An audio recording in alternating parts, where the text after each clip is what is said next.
Hello friends, good morning. कैसे हैं आप लोग?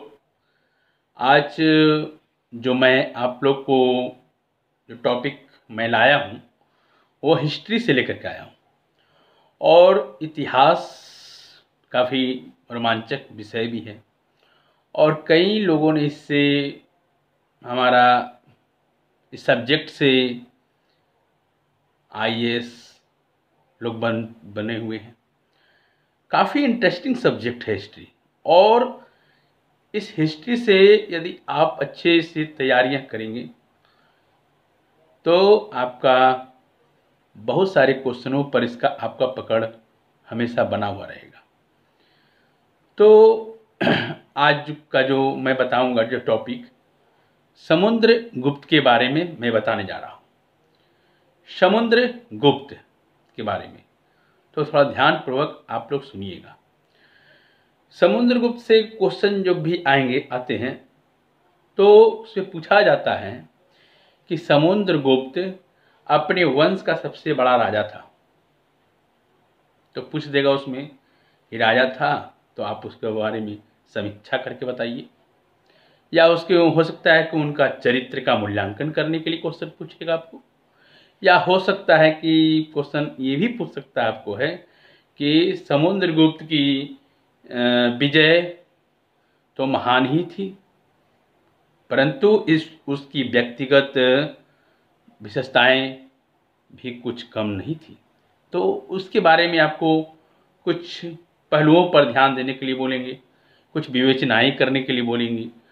तो तरह तरह के क्वेश्चन आते रहते हैं एग्जामों में।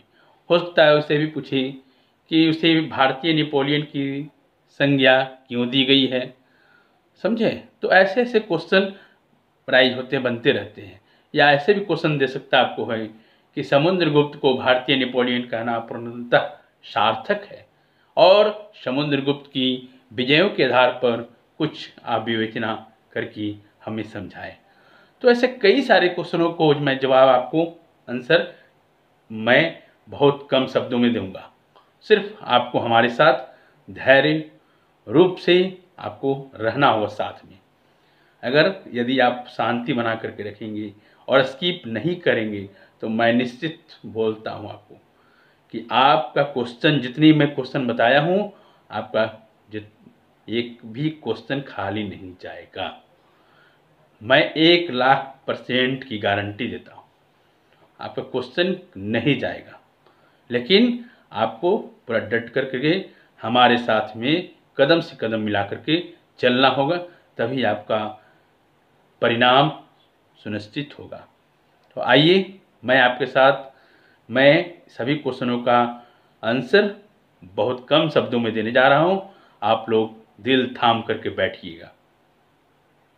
तो मैं आज बताने जा रहा हूं समुद्रगुप्त की पूरी शब्दों में मैं बताने जा रहा हूं। ध्यानपूर्वक आप लोग सिर्फ समय दीजिएगा हमारे साथ में।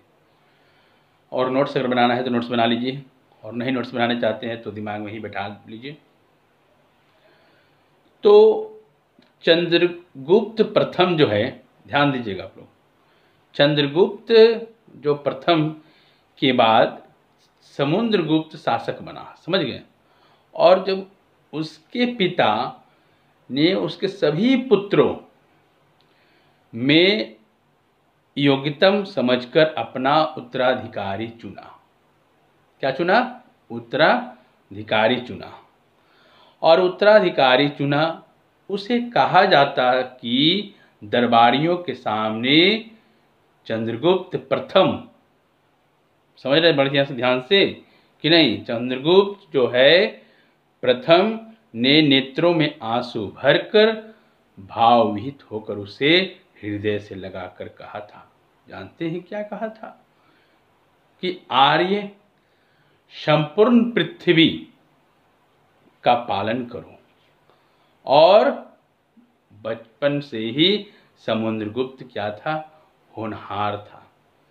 अस्त्र शस्त्र की उसको अच्छी शिक्षा हुई, समझ गए। तो जब शिक्षा हुई, साथ ही वह साहित्य और संगीत कला में भी काफ़ी निपुण था। जब वह राजकुमार था तभी उसने अपनी वीरता और नीति कुशलता से परिचय दिया था। समुद्रगुप्त को सिंहासन सौंपकर चंद्रगुप्त प्रथम ने संन्यास ले लिया और समुद्रगुप्त के सिंहासन रोहण की तिथि मतभेद है। मैं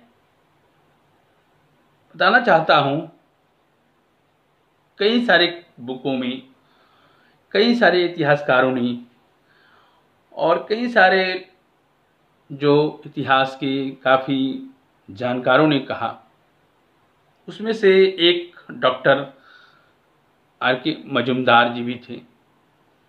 उन्होंने ये अनुसार उसकी सिंहासन रोहण की जो तिथि बताई है 340 लगभग से 350 ईस्वी में लिया हुआ। फिर डॉक्टर आर.सी. मजूमदार के अनुसार समुद्रगुप्त ने लगभग 335 ईस्वी से 380 ईस्वी तक का किया गया। ताम्रपत्र के अनुसार जो है समुद्रगुप्त 328 ईस्वी पूर्व में राजा राज्य कर रहा था। संभवतः वह प्रथम के पश्चात 328 ईस्वी से या 330 से लगभग गद्दी पर बैठा था। जिस समय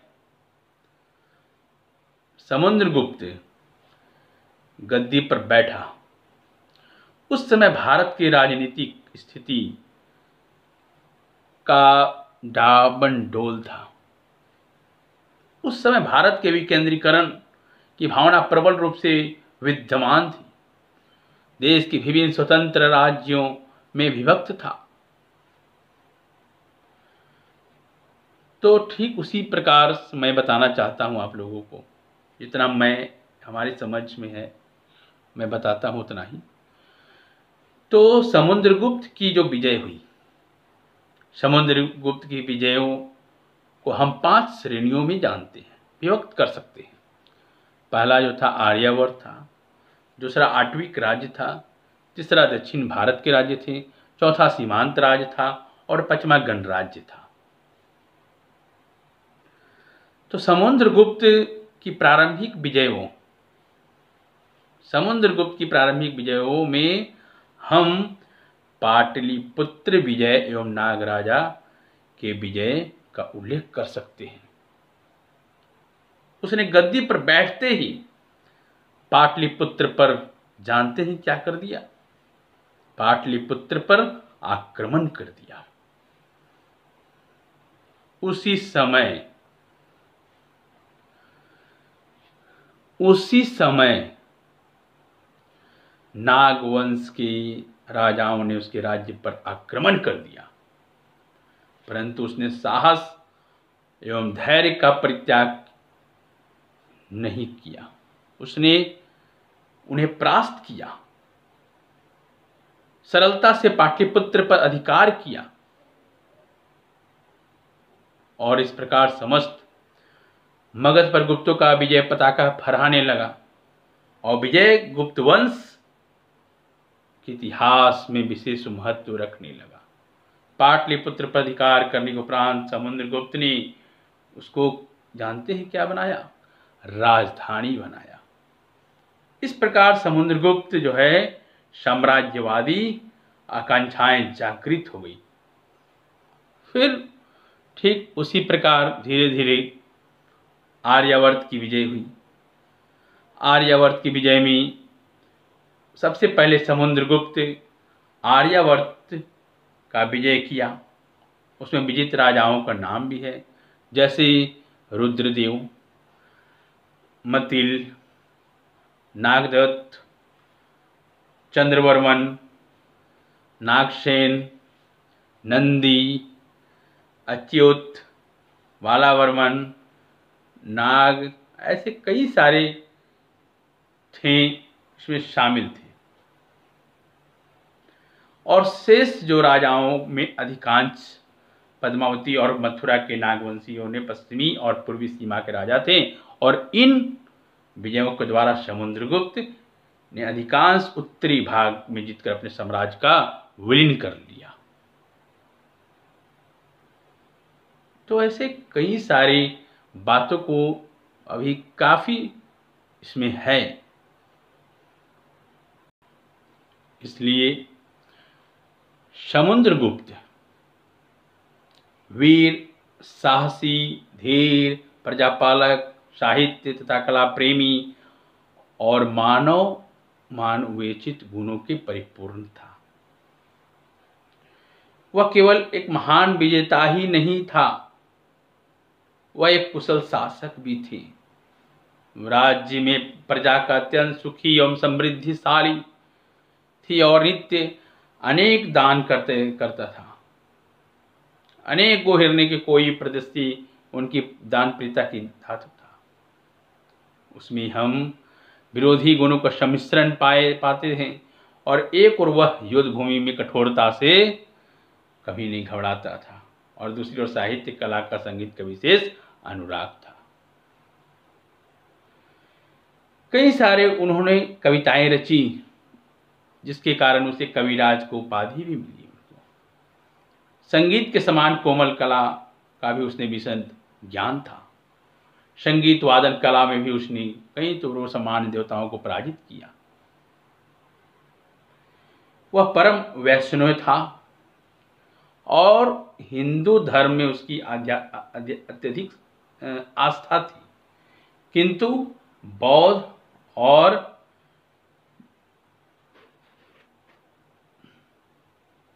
और जैन के प्रति उनकी श्रद्धा थी।